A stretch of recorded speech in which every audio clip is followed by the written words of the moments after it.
Now, it's something special to build a team that lasts a long time in the cap era of the NHL.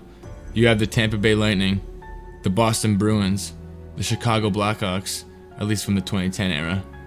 But we have a new team rising through the ranks that is kind of being slept on because I think the market has always had high expectations for this team, and when they play poorly, the media tends to scrutinize the players quite harshly. You suck! Some of you may know this team already. Some of you may be fans of the team like myself, but we're gonna dive into what the Montreal Canadiens have and what they're building. It's something special if you know or watch hockey these days. Or if you're just getting into it, welcome to my channel. This is HABS Soul Food. I hope you enjoy. Let's start by taking a look at the back end. David Reinbacher. Look at this goal he scored while on a stint in the AHL. Standing in at 6'2", 194 pounds, he has the potential to become a top 2 defender for Montreal. His ability to use his weight and be agile with the puck made him look like he was a veteran in the NL. The most comparable NHLer currently to him is Moritz Seider, both compared to their draft years, of course. And although Seider has a slight advantage on him in defending the rush, Reinbacher clears him in almost every other category. We don't know what Reinbacher will eventually become, but he will surely be a staple in the Habs back end, eating 20 minutes a night. Logan Mayu. This kid just came off a 47-point season in the AHL with the Laval Rocket, and man, can this kid play. He can absolutely rip the puck, provide good breakout passes, and play good on the back end with his big body. Standing in at 6'3", 212 pounds, I can imagine him being on the second power play and playing first penalty kill minutes. He easily has top 4 potential. Arbor Xhekaj, aka Wi-Fi or the Sheriff.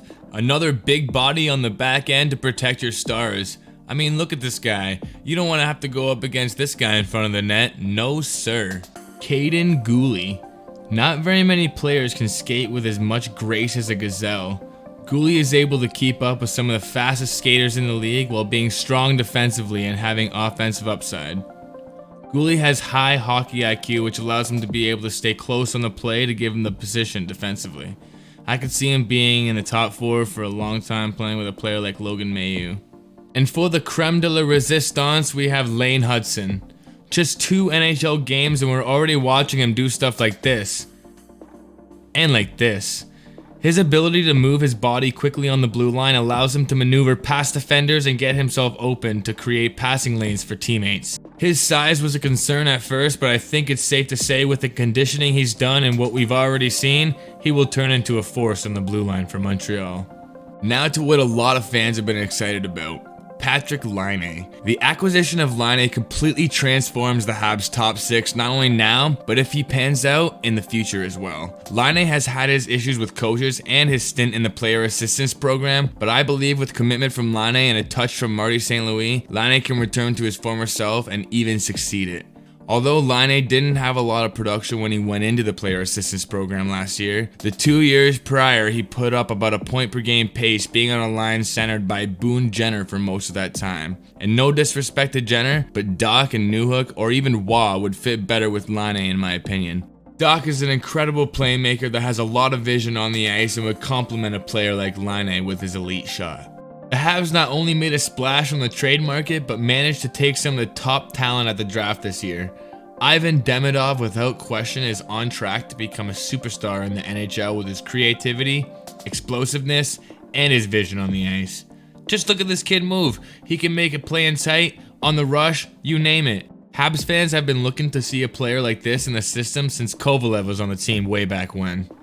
Michael Hage. If you watch the Habs behind the scenes at the draft, and I really recommend it, the Habs traded up to 21st overall to get this kid. He spent last season in the USHL and put up 75 points in 54 games. He's projected to have top 6 potential, so we'll see how he pans out in the NCAA, but I really like the habits this kid has, notably his shooting and IQ.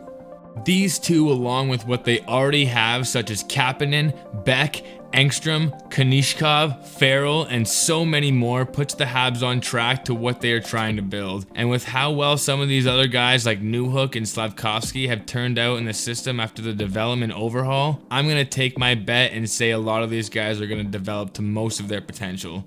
And when they do, be careful. The Habs are going to be an extremely dangerous team. But it really takes more than just talent to win.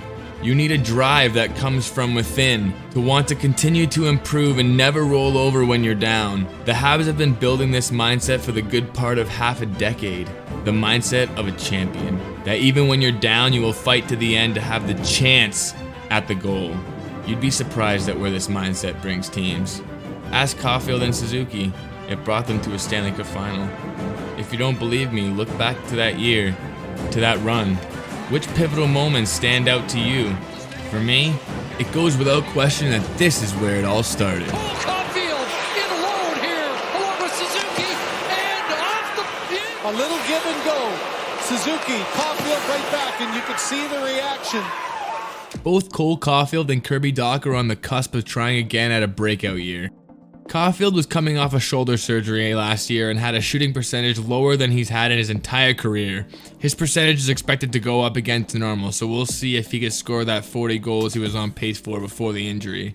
In the 2 games that Dach played last season, he looked really good, but I know there's not much to go on. He's fully recovered from his surgery and is expected to start the year with the Habs, which is exciting. He'll have another shot to show why the Habs traded for him at the 2022 draft, and I really hope he does. He'll be playing on a line with Laine most likely, and it should help Dach shine. I know I didn't touch on everything the Habs have in detail in this video, but I want to leave things open for discussion. Let me know your opinions in the comments on the things I missed, and leave a like if you enjoyed. Subscribe if you want to see more from me. This has been Habs Soul Food. Peace.